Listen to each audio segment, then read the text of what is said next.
商福與你飛越職場，同你飛越各行各業，同你一齊揾出72行嘅狀元，探索佢哋背後嘅故事。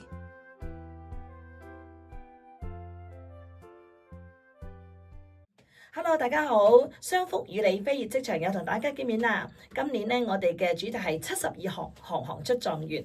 咁今次咧，我哋就講下牧師嚇。雖然飛牧都係牧師，咁但係我哋聽下另一個牧師嘅故事啊嘛。咁我朋友 Sunny，Hello 你好。你好，飛牧師。咁我哋咧就稱呼佢謝牧師啦，可以叫佢 Sunny。咁謝牧師咧就除咗牧會佢係俾華利山華人浸信會嘅牧師之外咧，咁佢仲係機構係 CIMA 嗰度服侍嘅。咁喺 CIMA 咧，佢而家係擔任呢個主席啦嚇。咁先講下阿 Sunny 個你嘅經歷啊。咁從你自己由蒙召到而家，有冇啲故事可以同我哋分享下？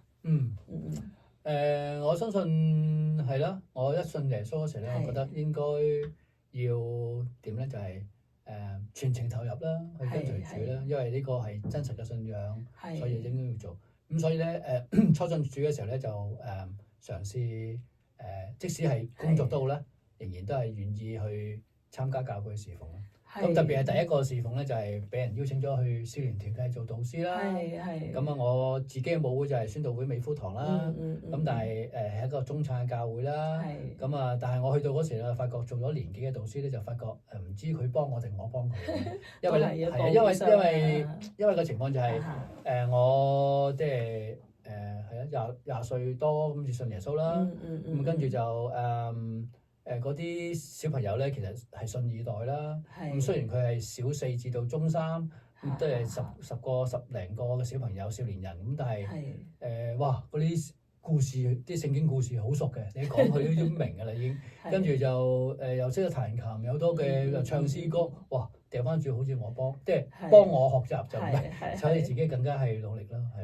咁我記得咧，你提過咧，就你個服侍除咗係做團契導師之外咧，你個好特別嘅侍奉，當時係去探訪嗰啲嘅即係男童院喎，係咪啊？嚇，咁係咯，係點樣㗎？其實咧，男童院咧就係 regular 每個禮拜一風雨情不改嘅，除非真係打風啦。咁我哋就會喺美孚影都戲院嗰度集合，咁啊就有個院車落嚟。車我哋一班義工，我哋未上去之前咧，就喺下邊啲快餐店買晒啲飯盒，一齊上去食，跟住就預備個 program， 跟住就同啲小朋友。咁但係其實咧，我哋平時有啲特別嘅啲假期咧，我哋都會去監獄啊，去透過踢波啊或者活動啊，就同啲監獄嘅即係坐監嘅人咧可以傳福音嘅。哇，其實都唔容易喎！即係你面對一啲嘅即係社會邊緣嘅人士咧嚇，其實有好多人都唔夠膽，即係能唔能夠幫到佢哋？係咪真係幫到佢哋嘅咧？喺都有個成功個案嘅，咁就係啊，真係唔容易嘅，因為嗰啲頭先我哋講坳背山男童院咧，嗰啲就係嗰時透過香港基督教更新會啦，咁安排每個禮拜一上去啦。咁當時嗰啲社署嗰啲阿 Sir 又好得意喎，佢又唔係信耶穌都好咧，佢都好支持我哋去探佢哋嘅。咁但係佢哋雖然係16歲或者以下，即係一定係16歲以下咧，因為男童院。但係佢已經係犯咗2次或者以上嘅刑事案。咁其實佢哋嘅家庭背景其實大部分都係好差嘅。譬如其中一個我哋幫到佢嗰個咧，就係一出世嘅阿媽就走佬啦，個阿爸咧就喺澳門犯咗事坐監，都唔知坐幾多年。跟住咧佢嘅成長就係好似人球咁樣，拋去嗰個姨媽，拋去嗰個姑姐，拋去嗰度咁樣成長嘅。咁所以佢唔學壞咧幾難啊，係咪？咁所以係啊，佢哋喺男童入邊咧都可以放假嘅。咁但係放假期間，譬如好似我同埋當時喺服侍當中認識我女朋友咧，即係而家我太太啦。咁我哋都會盡量幫呢啲小人等佢有啲家嘅感覺啦，嗌佢翻教會啊，或者同佢睇戲食下嘢咁樣。咁但係我教會嗰度就比較困難啲，因為頭先我講啦，因為佢係中產嘅教會啦，去到但介紹啲10零歲俾佢識嘅，佢哋個個都話：哎呀，我讀女8歲，男8歲先至提翻。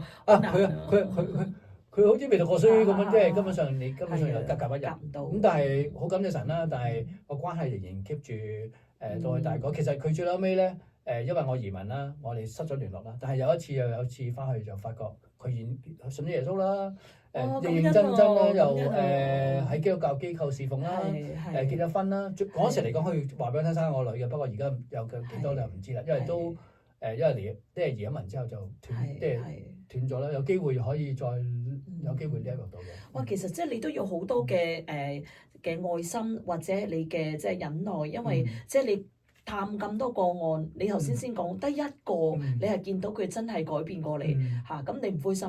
唔會，因為本身嚟講我都講啦，基督教更生會咧，本身嚟講呢個機構入邊嘅同工當中有唔少都係過來人，即係佢都係就係因為犯咗事，真係福音嚟咗，佢生命整個人改變。咁佢都係咁樣做，甚至嗰個當時總幹事而家都健在啦，而家都係做緊牧養團契啦。咁李賢義牧師佢都係一樣係喎，曾經吸過毒，曾經犯過事，但係生命盡力福音嚟做，福音就一個嘅震撼改變。咁而家佢要即係繼續幫其他人咯。嗱，呢啲人經反而掉翻轉，只能夠幫到嗰啲人咯。因為其實當然講啦，其實你話其實花咗好多愛心啦，其實基本上神都係用咁嘅愛心愛我哋啫。OK， 其實我哋都係我哋都係浪子，我哋都係背叛，我哋都係lost嘅人。不過我哋覺得唔覺得啫，其實基本上一樣。不過佢係做啲嘢係直情做咗出嚟。